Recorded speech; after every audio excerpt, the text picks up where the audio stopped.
ఈ ఎండాకాలంలో వర్షాలేంట్రా బాబు అస్సలు అర్థం కావట్లేదు. ఇదైతే నైట్లో అనమాట. నైట్ మా ఏరియాలో పిచ్చగా వర్షం పడింది అసలు ఫుల్గా. వెదర్ అయితే చాలా చల్లగా ఉండే. ఇంకా వర్షం తగ్గాక సూపర్ మార్కెట్కి వచ్చాము కొన్ని వస్తువులు తీసుకోవాలని చెప్పి. ఇంకా అవి తీసుకొని అక్కడి నుంచి హోటల్కి వచ్చాము. నాకైతే బాగా క్రేవింగ్స్ అవుతుంది బిర్యానీ తినాలని చెప్పేసి. ఇంకా మా హస్బెండ్తో చెప్తే మా హస్బెండ్ అయితే మా ఏరియాలో ఉన్న అరుమ హోటల్కి అయితే తీసుకొచ్చాడు. ఇక్కడ చూడండి, నేను ఒకటి అనుకుంటే ఒకటి జరిగింది.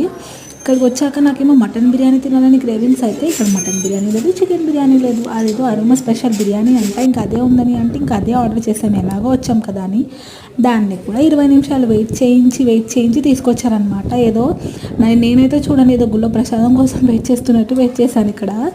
ఇంకా సరే అని చెప్పి ఇంకా బిర్యానీ వచ్చేసింది అనమాట. ఇంకా బిర్యానీ టేస్ట్కి వస్తే అబ్బా సూపర్ అని చెప్పను, ఏదో 100కి 100 మార్కులు అని చెప్పను, కానీ పర్లేదు యావరేజ్ అని చెప్పాలి. ఇంకా ఆకలి మీద తినేసామన్నమాట. ఇంకా చల్ల వెదర్కి వేడిగా ఉంది కాబట్టి ఇంకా తినేసాము. అయితే బిల్ అయితే తడిసి మోపడైంది, కానీ టేస్ట్ అయితే అస్సలు నచ్చలేదు నాకు.